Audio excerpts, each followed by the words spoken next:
క్షేత్రంలో ఈ నియోజకవర్గానికి సంబంధించిన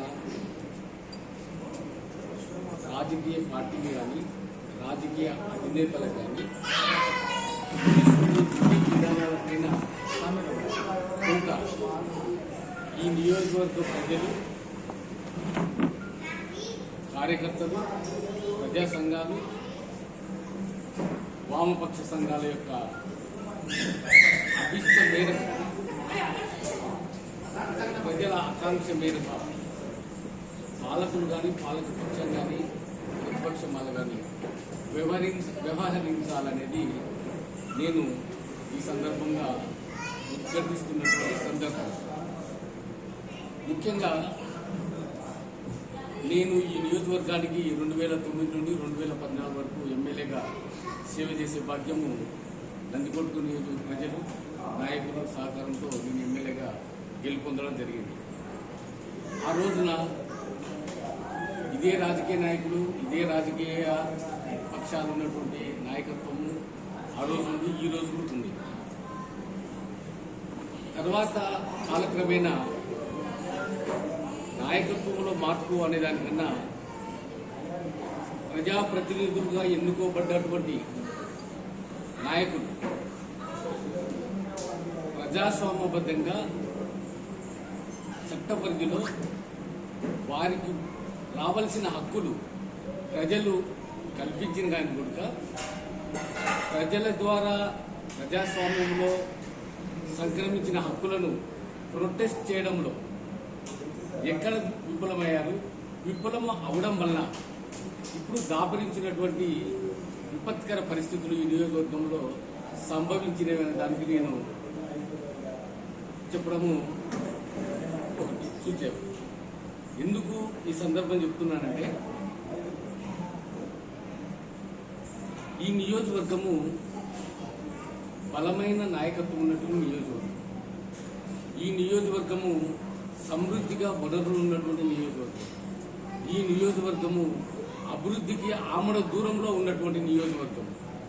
ఈ నియోజకవర్గంలో ప్రజలు, పేదలు కానీ, బడుగు బలహీన వర్గాలు కానీ, మైనార్టీలు కానీ, వాళ్ళ అభిలాష ఒకప్పుడు 2009 కన్నా ముందు, అలాగే 2014 తర్వాత వాళ్ళ జీవన విధానంలో మార్పులు కానీ, వాళ్ళ నడకలో కానీ, వాళ్ళ పిల్లల భవిష్యత్తులో కానీ వచ్చిన పెనుమార్పులు కానీ, అవన్నీ ఒకసారి మనం రాజకీయ విశ్లేషణ చేసుకుంటే ఎన్నో గణనీయ మార్పులకు శ్రీకారం చుట్టడం జరిగింది. న్యాయం అంటే అంతకుముందు నందికొట్కూరు అనేలోగా ప్రజలు, అంటే ఈ రాష్ట్రంలో ప్రజలు కానీ, నాయకులు కానీ, నందికొట్కూరు అంతగా ఒక ఫ్యాక్షన్ నియోజకవర్గం, ఫ్యాక్షనిస్టుల అడ్డా, ఇంకోటి విధంగా మన నియోజకవర్గానికి ఒక ముద్ర ఉండేది. నేను 2009 ఎలక్షన్స్ వచ్చిన తర్వాత, ఎమ్మెల్యే గెలిచిన తర్వాత దిగ్విజయంలో సఫలీకృతం అయినాను అని గర్వంగా చెప్పడము దానికి కొన్ని నిదర్శనాలు ఉన్నాయి. ప్రజలు ఆ రోజున కాయ కష్టంతో జీవిస్తున్నారు. ప్రజానికం ప్రజల యొక్క మాన ప్రాణాలను కూడా దోచుకుంటున్నా కానీ కూడా అడగలేనటువంటి అభాగ్యమైనటువంటి జీవన వైఖరి. ఇలాంటి క్రమంలో నేను ఎమ్మెల్యే గెలుపొందడం జరిగింది. గెలిచిన తర్వాత నాకు ఒకటే ఒక ఉద్దేశం ఏంటంటే, నందికొట్కూరు నియోజకవర్గంలో ఉన్న ప్రజలు వాళ్ళు ఏదైతే జనజీవన సమస్యలు దూరంగా జీవిస్తున్నారు, వారికి ఉన్నటువంటి సంక్రమించినటువంటి హక్కులను వాళ్ళు ఉపయోగించుకోలేదో వాళ్ళ హక్కులను వాళ్ళ దరికి చేర్చాలనేది నా ప్రధానమైనటువంటి అజెండా. దానిలో భాగంగా నేను నందికొట్కూరు నియోజకవర్గంలో 7 లిఫ్ట్ ఇరిగేషన్ల ద్వారా 32,000 ఎకరాలకు నీళ్ళు ఇచ్చాను. 32,000 ఎకరాలు అంటే ఈ నందికొట్కూరు నియోజకవర్గము అంటే 0 నుండి 122 కిలోమీటర్ల వరకు కేవలం డచ్ ప్రభుత్వము 40,000 ఎకరాలకు మాత్రం నీళ్ళు ఇచ్చిన చరిత్ర. ఈ న్యాయంలో 7 లిఫ్ట్ ఇరిగేషన్ల ద్వారా 32,000 ఎకరాలకు నీళ్లు ఇవ్వడం జరిగింది. దానివల్ల కొత్తపల్లె, పావులపాడు, జూపాడుబంగ్ల మండలము, అలాగే పైడాల మండలం,